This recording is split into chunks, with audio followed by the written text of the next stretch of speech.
put up a lovely little picture of Planty on my Patreon, holding a bird. You know the one. And I asked people what some of their favourite songs were, guitar riffs from his solo career. Don, Big Log. Tom Bock, Big Log. Chris Jude, Big Log. Rick Laverly, more like Rick Lovely, Big Log. And then there's You Lovely Lot on YouTube as well, isn't there? School Friend Steve, Big Log. K Major, Big Log. The 4-String King, Big Log. Guess what Jeff Murray said? Big Log. Oh, different one, Nicholas Bennington. Just joking, Big Log. Robert Black.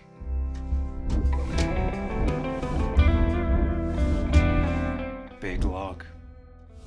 Thanks for all them suggestions, comments, all your support. It is lovely. And yeah, today we're learning your favourite riff by Robert Plant, Big Log.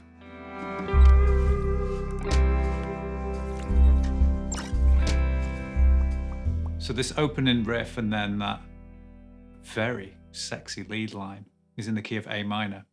And You Lovely Lot have told me that you like it when I run through some of the scale shapes. So I'm going to show you a couple of positions of A natural minor or A Aeolian. And you can then use them to your advantage and even have a little jam over the backing track if you want as well.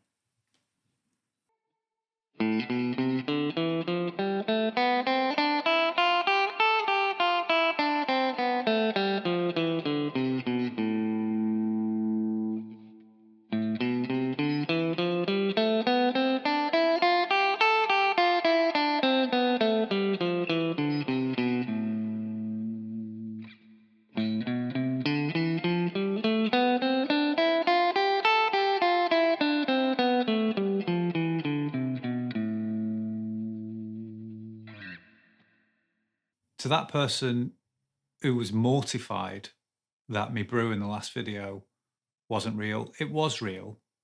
I'd just finished it by the end of the video. Listen.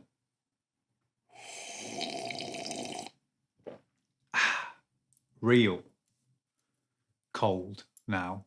British tea. Right, let's look at that opening riff.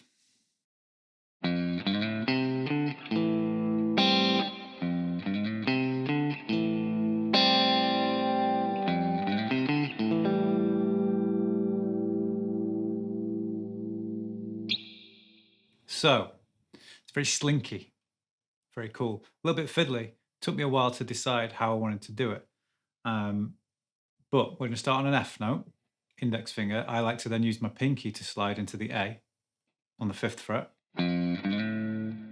from the G note. But it's all about sliding into the A. You don't really want to hear the G. C, D, 3rd and 5th frets of the A string. And then you can put on an A minor 7 chord, open position, and just kind of brush down on the A and the D.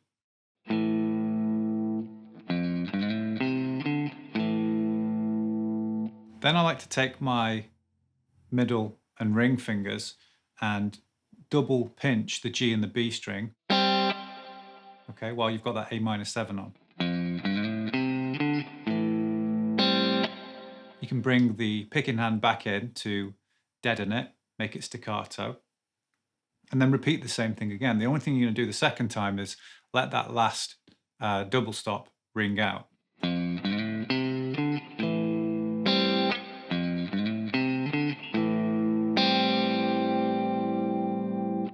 And then you're going to repeat that riff one more time, a little bit quicker now. Got to play catch up, because Robbie went quicker. And then you're going to put the A minor 7 on again. It's quite tricky to land. Just brush down from A to G.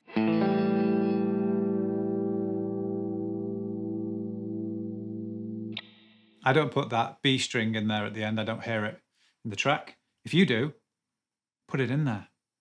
But as I've said before, don't come crying to me about it, all right? I haven't got the time. Let me run through that all again a little bit slow for you.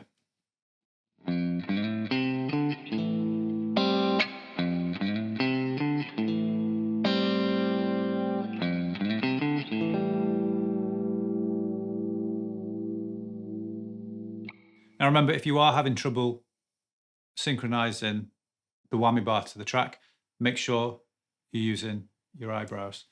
Now, let's take a look at that very cheeky but very awesome lead line.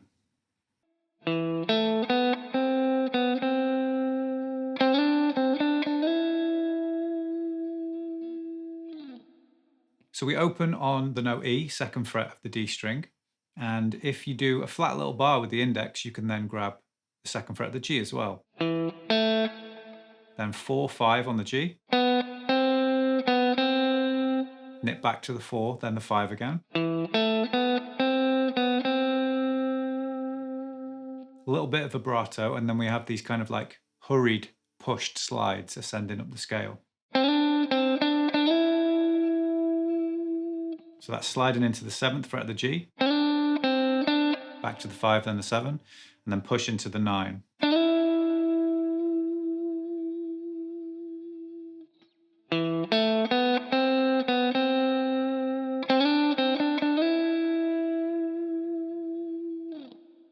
And then it does this.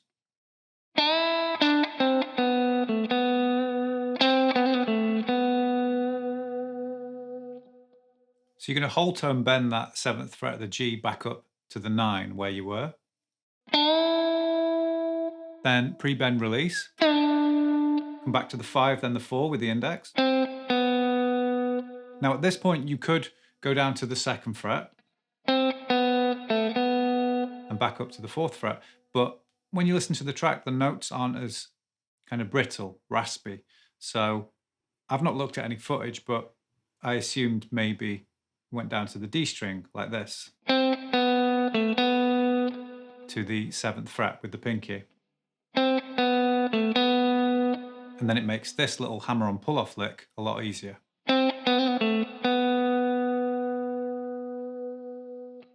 So you're going to put your 2nd finger on the 5th fret of the G, have the index prepped on the 4 behind it, pick it, and then pick the 4, hammer-on pull-off. Pinky down to that 7 on the D again, and then back to the 4th fret, index with some vibrato.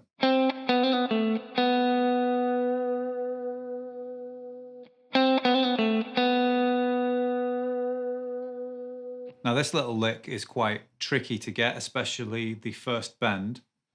It goes like this. I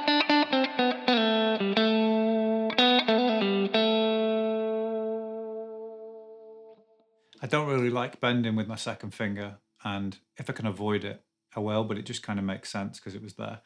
But you're going to push that 5th fret of the G up a whole step, 2nd finger. Whilst you're holding that up there, nice and comfortably, you're going to hit it 3 times and then pre-bend release.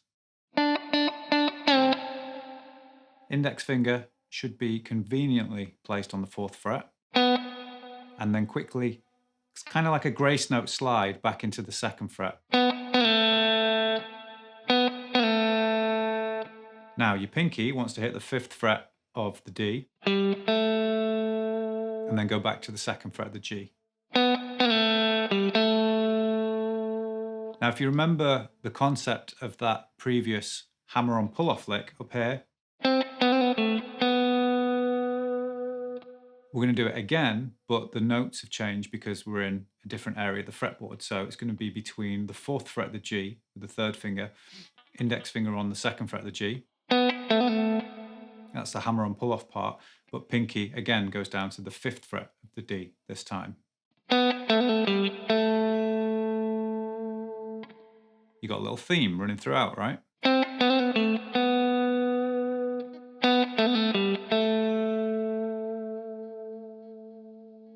Oh, look at them lines.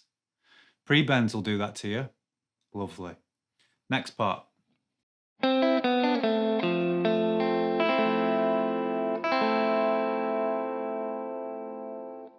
I like this part, and so do you. But what is it? Well, it's basically descending major and minor thirds, making their way down to an F major 7. Now, I like to play it with 3rd and pinky, 5th fret of the G and the B, And then I take my second and my index and put them on the 4 and the 3. Same 2 strings. And then if you slide that shape down to the first 2 frets, just hit the G. You can put your third finger on the D, and then you've got that F major triad, and with the open E at the top, it's F major 7, right? Just pick up the triad, and then rake up from the E. If you want to kind of do a second rake a bit closer to the bridge to spice things up, then do it.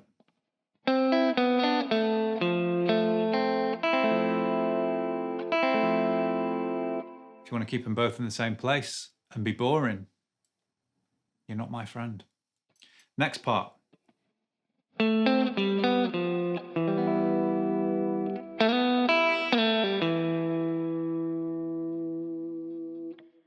Same concept again, major minor thirds descending in the key of A minor, but they're different positions. So 7th fret of the D, 5th fret of the G, third and index. Then move down to 5 and 4, minor third to major third. And then just take your second finger down to the 3rd fret of the D, and then back 1 more fret, and you're basically playing E minor in open position, but you're just going to strum from the D to the top.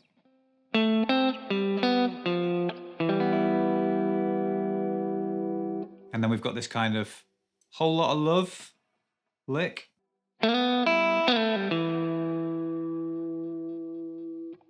Or Stevie Ray Vaughan, bit Hendrixy as well, it's very cool.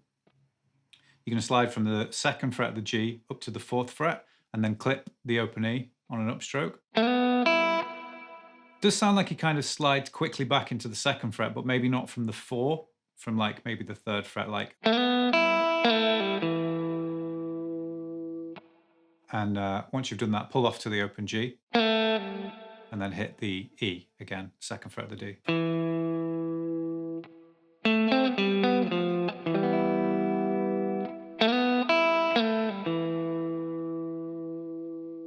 And again, we've got some descending thirds. This time they're both minor thirds across the A and the D string.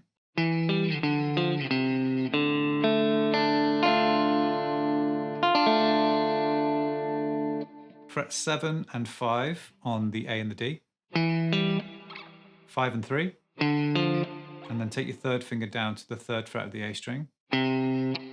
Form a D minor chord in open position, and then just start walking up that from the root note, the open D. At the top, you can kind of clip a few strings on an upstroke and then do another rake.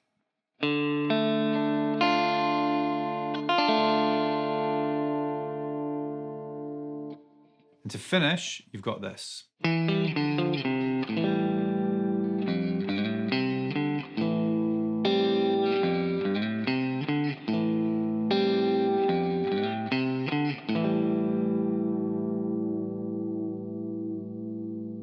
So it's the same minor thirds descending again to the C. When you hit that C, you can start prepping the A minor 7 in open position and take that third finger off and then just strum A to the G, and then you know that riff that we did at the start. This time with the little pinched fingers, you don't want to slap them quite as hard, okay? Just tickle them a little bit.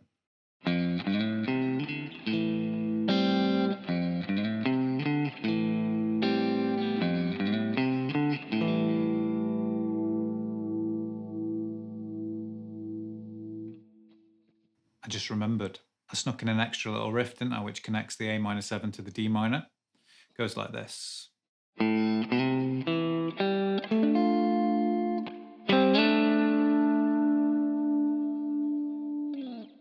You could play that D minor in open position, but because I paired it with that little double stop slide, I thought I'd make my way up here. But you hit the open A and then slide into the C on the 3rd fret. 2nd fret of the D, open G, and then take your A minor shape, up to the 7th and 6th frets, D minor, and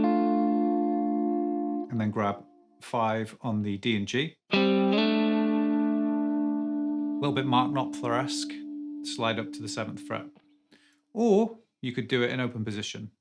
And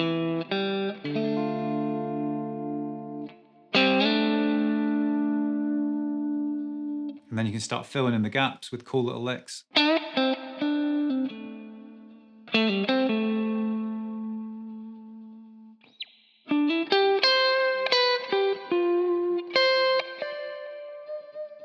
Kind of does something like that as well, doesn't it? I think that's what I did when I was improvising. But that's it. That's all you're getting.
That was a fun one, wasn't it?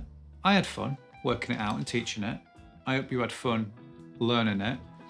It's my offering, my spin on things. Like I said, I don't tend to go into huge amounts of detail when it comes to like live videos and stuff like that. I just use my ear and kind of go with what feels and sounds right. But yeah, there's some tricky things in there. Quick shape changes and some precise bends, but it's lovely, as I like to say. And it's about as Christmassy as it's going to get on this channel. Big log and all. 'Tis the season for big logs, isn't it? Good.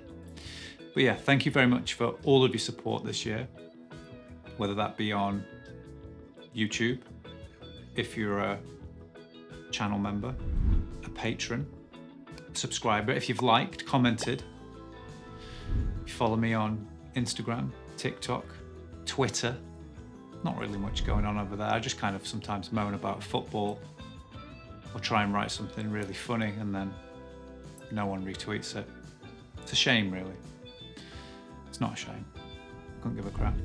But yeah, the channel growth this year has been outrageous, and I don't know if you've noticed, but we are approaching, we're one big team, one big family.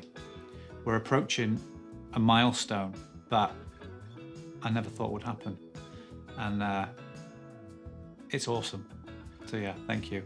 Have a great Christmas and New Year. Might sneak in another video, I might not. But yeah, if you're watching this in the middle of summer, sorry. But for those of you that are up to date and you're not binge watching, have a great break.